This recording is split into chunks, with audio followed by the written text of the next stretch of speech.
Global diplomacy की मुश्किल बिसात पर इंडिया ने अभी अभी एक मजबूत और सोच समझकर चाल चली है। प्राइम मिनिस्टर नरेंद्र मोदी का मेडिटरेनियन आइलैंड नेशन साइप्रस का 15 और 16 जून 2025 को किया गया दौरा सिर्फ एक रूटीन डिप्लोमेटिक टूर नहीं है। यह दौरा, जो 2 दशक से ज्यादा टाइम में किसी इंडियन प्राइम मिनिस्टर का पहला साइप्रस दौरा है, इंडिया की फॉरेन पॉलिसी में एक बड़ा चेंज दिखाता है। यह दुनिया को, और खासकर एक कंट्री टर्की को, एक क्लियर और डायरेक्ट मैसेज है। कई सालों तक इंडिया ने एक बैलेंस्ड और कॉशियस अप्रोच रखी, लेकिन अब साइलेंस का टाइम खत्म हो गया है। इंडिया अब फ्रंट फुट पर खेलने के लिए रेडी है, अपनी डिप्लोमेटिक स्ट्रेंथ का यूज करके उन लोगों का मुकाबला करने के लिए जो उसके इंटरेस्ट्स के अगेंस्ट काम कर रहे हैं। यह दौरा वर्ल्ड स्टेज पर एक नई असर्टिव इंडियन फॉरेन पॉलिसी की शुरुआत को दिखाता है। इस दौरे का इंपॉर्टेंस शुरू से ही क्लियर था। पीएम मोदी का एयरपोर्ट पर साइप्रियोट प्रेसिडेंट निकोस क्रिस्टोडोलाइड्स ने पर्सनली वेलकम किया, जो एक कंट्री के सबसे करीबी सहयोगियों के लिए रिजर्व्ड वार्मथ और रेस्पेक्ट का एक रेयर जेस्चर है। यह सिर्फ प्रोटोकॉल नहीं था, यह इस हाई लेवल एंगेजमेंट को साइप्रस के डीप सिग्निफिकेंस का सिंबल था। एक पावरफुल और एग्रेसिव पड़ोसी का सामना कर रहे एक छोटे आइलैंड नेशन के लिए इंडिया जैसी बढ़ती हुई ग्लोबल पावर का सपोर्ट बहुत वैल्यूएबल है। इस दौरे की इमेजेस ने इंटरनेशनल डिप्लोमेटिक सर्कल्स में हलचल मचा दी है, जिससे एनालिस्ट्स और वर्ल्ड लीडर्स को ध्यान देने पर मजबूर होना पड़ा है। यह इस बात की स्टोरी है कि कैसे इंडिया अब अपने स्ट्रैटेजिक इंटरेस्ट्स को प्रोटेक्ट करने और नए अलायंस बनाने के लिए अपने डिप्लोमेटिक लेवरेज का यूज कर रहा है। मेडिटरेनियन में एक छोटा आइलैंड अचानक इंडिया की फॉरेन पॉलिसी के लिए इतना क्रूशियल क्यों हो गया है? इसका आंसर जियोपॉलिटिक्स, हिस्टोरिकल कॉन्फ्लिक्ट्स और मॉडर्न डे राइवलरीज के एक कॉम्प्लेक्स वेब में है। साइप्रस यूरोप, एशिया और अफ्रीका के क्रॉसरोड्स पर स्ट्रेटेजिकली लोकेटेड है, जो इसे एक वाइटल गेटवे बनाता है। लेकिन यह डिवीजन के दर्दनाक हिस्ट्री वाला एक नेशन भी है, एक जख्म जिसे टर्की के एक्शंस ने डिकेडियों से खुला रखा है। साइप्रस के साथ खुलकर खड़े होकर इंडिया सिर्फ एक फ्रेंडली नेशन को सपोर्ट नहीं कर रहा है, ये अंकारा को एक पावरफुल सिग्नल भेज रहा है कि उसके एक्शंस के कॉन्सिक्वेंसेस होते हैं। ये दौरा स्ट्रैटेजिक डिप्लोमेसी का एक मास्टर स्ट्रोक है, जो एक रीजनल कॉन्फ्लिक्ट को इंडिया के लिए अपने ग्लोबल इन्फ्लुएंस को इम्पैक्ट करने के अवसर में बदल रहा है। यह ऐसे इस लैंडमार्क विजिट का डीएनए एक डेली न्यूज एंड एनालिसिस करेगा।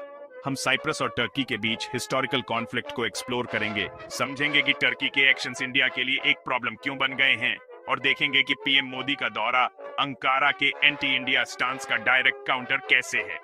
हम पीएम मोदी को मिले ग्रैंड वेलकम, इंडिया की वन साइप्रस पॉलिसी का मतलब और इंडिया साइप्रस पार्टनरशिप के फ्यूचर को देखेंगे।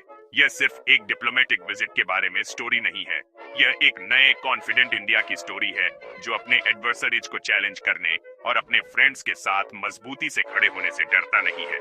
यह हमारे नेशन के हिस्ट्री में एक नया चैप्टर है, जो ग्लोबल स्टेज पर लिखा गया है। पीएम मोदी के दौरे का पूरा असर समझने के लिए हमें पहले साइप्रस के दर्दनाक इतिहास को समझना होगा। ईस्टर्न मेडिटरेनियन सी में लोकेटेड साइप्रस एक खूबसूरत आइलैंड है, जिसका एक लंबा और रिच हिस्ट्री है। हालांकि इसका मॉडर्न हिस्ट्री डिवीजन और कॉन्फ्लिक्ट से मार्क्ड है। यह आइलैंड 2 मेन कम्युनिटीज का घर है, ग्रीक साइप्रियट्स जो मेजॉरिटी हैं और टर्किश साइप्रियट्स जो माइनॉरिटी हैं। दोनों कम्युनिटीज के बीच टेंशन कई सालों में बढ़ी, लेकिन सिचुएशन ने 1974 में एक ड्रामेटिक और ट्रैजिक टर्न लिया। उस साल टर्की ने एक मिलिट्री इन्वेजन शुरू किया और आइलैंड के नॉर्दर्न पार्ट पर कब्जा कर लिया, जो इसके टेरिटरी का लगभग 37% है। यह इन्वेजन इंटरनेशनल लॉ का डायरेक्ट वायलेशन था। उस इन्वेजन के बाद से आइलैंड डिवाइडेड है। Southern part internationally recognised Republic of Cyprus है, जो यूरोपियन यूनियन का मेंबर है। हालांकि नॉर्दर्न पार्ट एक self declared Turkish Republic of Northern Cyprus है। इस एंटिटी को पूरी दुनिया में सिर्फ एक कंट्री रिकॉग्नाइज करती है, टर्की। बाकी इंटरनेशनल कम्युनिटी, जिसमें United Nations, United states, Russia, China और यूरोपियन यूनियन शामिल हैं, नॉर्दर्न पार्ट को टर्किश फोर्सेस द्वारा इलीगली ऑक्यूपाइड साइप्रियोट टेरिटरी मानती है। एक यूएन पेट्रोल्ड बफर जोन, जिसे अक्सर ग्रीन लाइन कहा जाता है, कैपिटल निकोसिया से होकर गुजरता है, जिससे यह दुनिया का लास्ट डिवाइडेड कैपिटल सिटी बन जाता है। यह डिवीजन 50 साल से ज्यादा टाइम से साइप्रस के लोगों के लिए बहुत दर्द और दुख का सोर्स रहा है।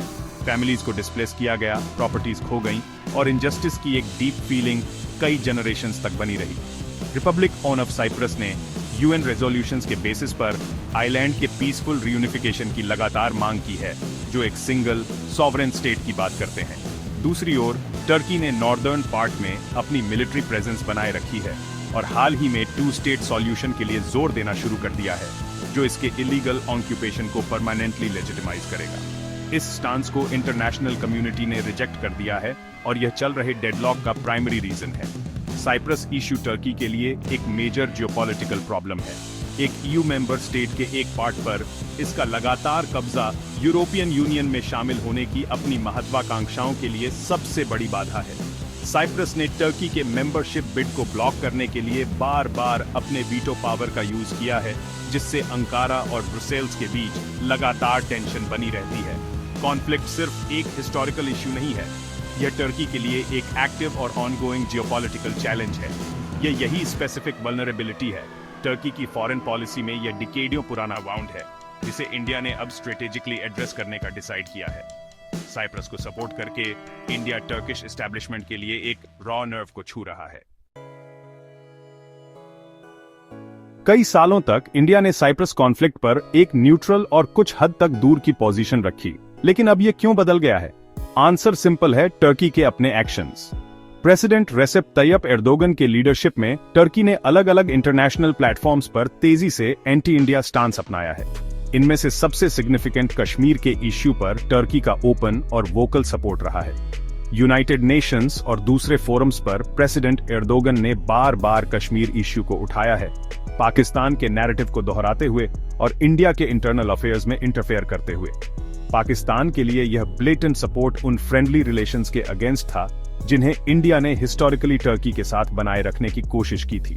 पाकिस्तान के लिए टर्की का सपोर्ट सिर्फ वर्ड्स तक ही लिमिटेड नहीं था, यह डीप मिलिट्री और स्ट्रैटेजिक कूनप्रेशन तक फैला। टर्की पाकिस्तान को एडवांस्ड मिलिट्री हार्डवेयर का एक मेजर सप्लायर बन गया है, जिसमें नेवल वॉरशिप्स और सबसे क्रिटिकली बायराक्टार ड्रोन शामिल हैं। ये वही ड्रोन हैं जिनका कथित तौर पर लाइन ऑन ऑफ कंट्रोल के साथ इंडियन फोर्सेस के खिलाफ यूज किया गया है। पाकिस्तान को हथियार देकर एक ऐसा स्टेट जो इंडिया के खिलाफ क्रॉस बॉर्डर टेररिज्म को स्पॉन्सर करता है। टर्की ने इंडिया के नेशनल सिक्योरिटी इंटरेस्ट्स को सीधे तौर पर कमजोर किया। अंकारा एसेंशियली एक डबल गेम खेल रहा था। इंडिया से साइप्रस पर अपने कब्जे पर चुप रहने की उम्मीद कर रहा था, जबकि वह इंडिया के कोर इंटरेस्ट्स के खिलाफ एक्टिवली काम कर रहा था। यह सिचुएशन अनिश्चित काल तक जारी नहीं रह सकती थी। प्राइम मिनिस्टर मोदी के अंडर इंडिया की फॉरेन पॉलिसी राष्ट्र प्रथम के सिद्धांत से गाइडेड रही है। जब कोई कंट्री लगातार इंडिया के इंटरेस्ट्स के खिलाफ काम करती है, तो यह नेचुरल है कि इंडिया जवाब देगा। साइप्रस का दौरा इस नई असर्टिव डिप्लोमेसी का परफेक्ट एग्जाम्पल है। यह टिट फॉर टैट जियोपॉलिटिक्स का एक क्लासिक केस है। अगर टर्की कश्मीर पर इंडिया को चैलेंज करने का चूज करता है, तो इंडिया अपनी सबसे सिग्निफिकेंट वल्नरेबिलिटी साइप्रस पर टर्की को चैलेंज करेगा। यह एक एग्रेसिव मूव नहीं, बल्कि एक डिफेंसिव मूव है, जिसे इंडिया की सॉवरेनिटी को प्रोटेक्ट करने और एक क्लियर मैसेज भेजने के लिए डिजाइन किया गया है कि इंडिया अपनी सिक्योरिटी को नुकसान पहुंचाने वाले एक्शंस पर एक साइलेंट स्पेक्टेटर नहीं रहेगा। इस मूव की स्ट्रैटेजिक ब्रिलियंस इसकी प्रेसिजन में निहित है। इंडिया एक नया कॉन्फ्लिक्ट नहीं बना रहा है, यह बस एक मौजूदा कॉन्फ्लिक्ट पर एस्टैब्लिश्ड इंटरनेशनल कंसेंसस के साथ खुद को अलाइन कर रहा है। साइप्रस की सॉवरेनिटी और टेरिटोरियल इंटीग्रिटी को सपोर्ट करके इंडिया इंटरनेशनल लॉ और यूएन रेजोल्यूशंस को बनाए रख रहा है। यह इंडिया को मोरल हाई ग्राउंड देता है। टर्की को मैसेज लाउड एंड क्लियर है, अगर आप हमारे इंटरनल मैटर्स में इंटरफेयर करते हैं और हमारे एडवर्सरीज को हथियार देते हैं, तो हम अपने डिप्लोमेटिक वेट का यूज करके उन लोगों को सपोर्ट करेंगे जिनके साथ आपने गलत किया है। यह strategic pivot Indian foreign policy में एक नई मैच्योरिटी दिखाता है, जहां हम हॉस्टाइल एक्शंस के लिए कॉन्सिक्वेंसेस बनाने के लिए अपनी ग्लोबल स्टैंडिंग का लाभ उठाने को तैयार हैं। प्राइम मिनिस्टर मोदी का साइप्रस में जो वेलकम हुआ, वह सच में एक्स्ट्राऑर्डिनरी था और इसमें बहुत सारे सिंबॉलिक मीनिंग थे। प्रेसिडेंट द्वारा पर्सनल रिसेप्शन तो बस शुरुआत थी। अपने दौरे के विजिटन प्राइम मिनिस्टर मोदी को ऑनर्डर ओनेफ मकारियोस दी थर्ड से रिस्पेक्टेड किया गया, जो असल में रिपब्लिक ओन ऑफ साइप्रस का हाईएस्ट सिविलियन ऑनर है। अब यह अवार्ड सिर्फ एक डिप्लोमेटिक फॉर्मेलिटी नहीं है, यह असल में ग्रैटिट्यूड और फ्रेंडशिप का एक गहरा जेस्चर है। यह सिग्नल देता है कि साइप्रस इंडिया को जस्टिस और सॉवरेनिटी के लिए अपनी लड़ाई में एक सच्चा और पावरफुल सहयोगी मानता है। रिसेप्शन की गर्मजोशी हर एक इंटरेक्शन में साफ दिख रही थी। ये एक क्लियर इंडिकेशन था कि यह दौरा साइप्रस की सरकार और लोगों के लिए कितना मायने रखता था। दौरे के सबसे ज्यादा चर्चित पलों में से एक सम्मान का एक गहरा सिंबॉलिक जेस्चर था। एक साइप्रियोट लॉमेकर को प्राइम मिनिस्टर मोदी के पैर छूते देखा गया, जो आप जानते हैं एक प्राचीन इंडियन ट्रेडिशन है जो एक एल्डर या एक हाईली एस्टीम्ड पर्सन के लिए गहरी श्रद्धा और सम्मान दिखाता है। जबकि यह एक वेस्टर्न डिप्लोमेटिक कॉन्टेक्स्ट में थोड़ा अनयूजुअल लग सकता है, इसने सच में साइप्रियट लीडरशिप को प्राइम मिनिस्टर मोदी और इंडिया के लिए महसूस गहरा पर्सनल कनेक्शन और एडमायरेशन को उजागर किया। इस एक एक्ट ने डिप्लोमेटिक प्रोटोकॉल को पार कर लिया और ईमानदारी से कहूं तो दोनों देशों के बीच बन रही नई पार्टनरशिप की इमोशनल गहराई के बारे में बहुत कुछ कहा। यह सिर्फ स्ट्रैटेजिक इंटरेस्ट्स पर नहीं, बल्कि आपसी सम्मान और साझा मूल्यों पर बने एक रिश्ते का एक विजुअल रिप्रेजेंटेशन था। इस दौरे के विजिट इन इंडिया के मैसेज का कोर इसकी वन साइप्रस पॉलिसी का क्लियर और अनअम्बिग्युअस रिटरेशन था। प्राइम मिनिस्टर मोदी ने बिना किसी शर्त के कहा कि India Republic own of Cyprus की सॉवरेनिटी, इंडिपेंडेंस और टेरिटोरियल इंटीग्रिटी का सपोर्ट करता है। उन्होंने यूनाइटेड नेशंस के रेजोल्यूशंस के आधार पर साइप्रस के मुद्दे के समाधान का आह्वान किया, जो एक सिंगल यूनिफाइड स्टेट की कल्पना करते हैं। यह टर्की के 2 स्टेट सॉल्यूशन प्रपोजल का सीधा खंडन है। इस स्टैंड के पीछे एक अरब 40 करोड़ मजबूत राष्ट्र का पूरा वजन डालकर इंडिया ने साइप्रस को एक जबरदस्त डिप्लोमेटिक बूस्ट दिया है और वर्ल्ड स्टेज पर टर्की की स्थिति को एक महत्वपूर्ण झटका दिया है। वन साइप्रस पर यह दृढ़ रुख इंडिया की नई रणनीति का डिप्लोमेटिक सेंटरपीस है। डिकेडों से टर्की अपने कब्जे को बनाए रखने के लिए दुनिया की उदासीनता पर निर्भर रहा है। अब एक प्रमुख ग्लोबल पावर ने इसे सीधे तौर पर चुनौती दी है।